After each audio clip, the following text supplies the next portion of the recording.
네, 리포트 방금 보신 것처럼 긴급 재난지원금을 고액 자산가들에게는 주지 않는다는 정부 결정도 나온 상황이고요. 하지만 지금 또 봐야 할 게 총선 전에 여야 모두에서 국민 모두에게 이 지원금을 주자는 얘기가 나왔었죠. 지금의 기준이 무의미해질 수도 있습니다. 전문가와 좀 더 짚어보도록 하겠습니다. 정철진 경제평론가 나왔습니다. 어서 오세요. 네, 안녕하십니까. 네, 먼저 그 1차 추경이 국회를 통과하고 한 달 만에 이제 2차 추경이 편성이 됐습니다. 이렇게 네. 한 달 간격으로 추경이 잇따라 편성된 게 거의 없던 일이잖아요. 그만큼 지금 상황을 좀 보여주는 것 같습니다. 그렇습니다. 코로나19 관련 세계 충격, 세계적인 경제 충격입니다. 거기에 따라서 지금 1차 추경, 2차 추경이 확정이 됐고요. 아마도 조금 이따 얘기하겠지만 3차 추경까지는 갈 가능성이 매우 높아졌다. 이렇게 볼 수가 있겠고요.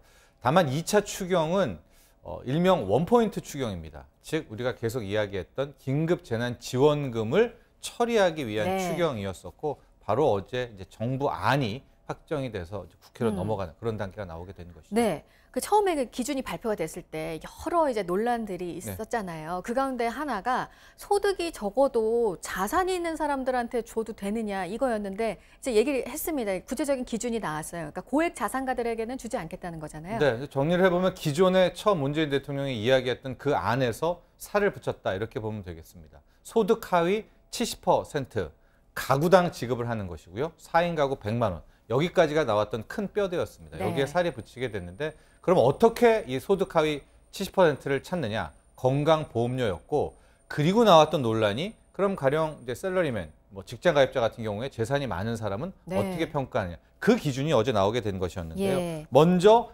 부동산 관련해서는 이제 재산세 과표 9억으로 잡혔습니다.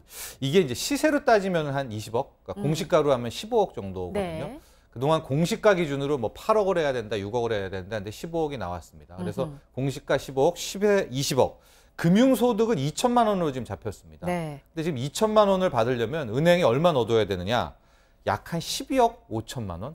그러니까 12억 5천만 원의 금융자산 혹은 이제 시세 20억 이상의 이제 부동산 자산이 있으면 네. 여기에 배제가 된다. 건강보험료를 되더라도. 또 하나가 최근에 소득이 줄어든 것들을 어떻게 증명할 것이냐. 가령 이 지역가입자, 자영업자들은 2018년 기준의 건강보험료거든요.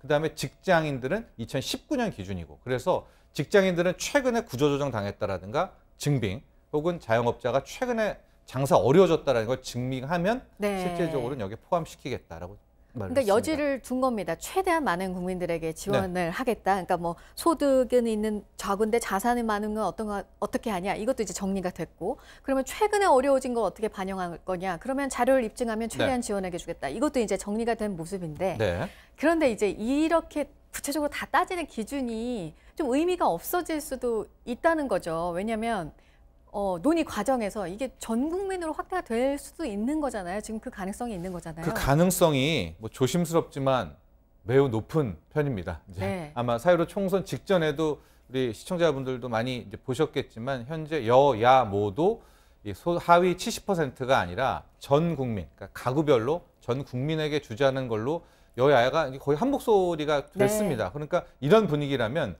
정부 안은 국회로 넘어갔지만 국회에서 이제 이 안을 대신에 방금 말씀하신 전 국민, 그러니까 전 가구로 갈 가능성이 현재로서는 꽤 높거든요.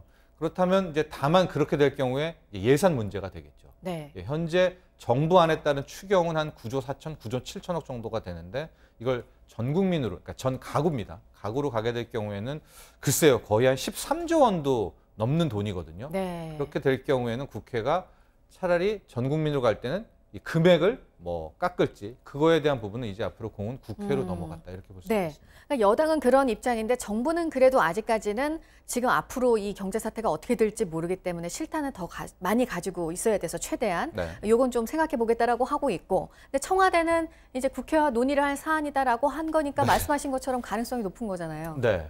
그런데 정부, 그러니까 어제 홍남기 경제부총리 이야기를 들어보면 미국도 전 국민에 하지 않는다. 미국 같은 경우에도 똑같이 긴급재난지원금이 있긴 하지만 거기는 이제 우리말로 하면 연봉 1억 기준으로 10억 1억 기준 나누게 되거든요. 그러니까 미국도 이렇게 하게 되는데 우리가 어떻게 전 국민을 하느냐. 아마 이 홍남기 경제부총리 같은 경우에는 예산에 대한 문제, 특히 이 적자 국채에 대한 문제들을 신경 쓴 것 같습니다. 네. 정책은 항상 타이밍이잖아요. 네. 지금 또 얘기가 나오는 게 이렇게 1차, 2차 한 달 만에 잇따라 나온 거 보면 3차 추경도 거의 이제 나올 것이다. 네. 이런 얘기가 나오고 있는 거잖아요. 그렇습니다. 다시 말씀드리면 2차 추경은 원포인트이기 때문에 이건 긴급재난지원금으로 좀 따로 생각하는 것 같아요. 그럼 이제 다음 3차 추경의 가능성이 매우 높아지는데 1차 추경이 이제 금융지원 그리고 소상공인 지원 그다음에 네. 저소득자 지원이었다라고 네. 하고 2차 추경이 전 국민 긴급재난지원을 하면 3차 추경은 아마 기업 산업별로 이 지원하는 그런 대책이 될 텐데 지금 가장 어려운 부분 항공 해운 여기에 정유화학 이 정도까지를 포괄하는 어떤 하나의 지원책이 3차 추경에는 포함이 되지 않을까 이렇게 볼 수가 있겠습니다. 네, 앞서 정책은 타이밍이라는 얘기를 해드렸는데 그러면은 그 시기가 3차 추경의 시기는 한 어느 정도로 생각해 보면 될까요? 거의 한 여름은 넘기지 않을 것 같아요. 지금 매일 거의 이제 문재인 대통령 주재의 비상경제회의들이 열리지 않습니까? 그래서 뭐 고용 문제가 이번에 다음 5차에 나올 텐데 아마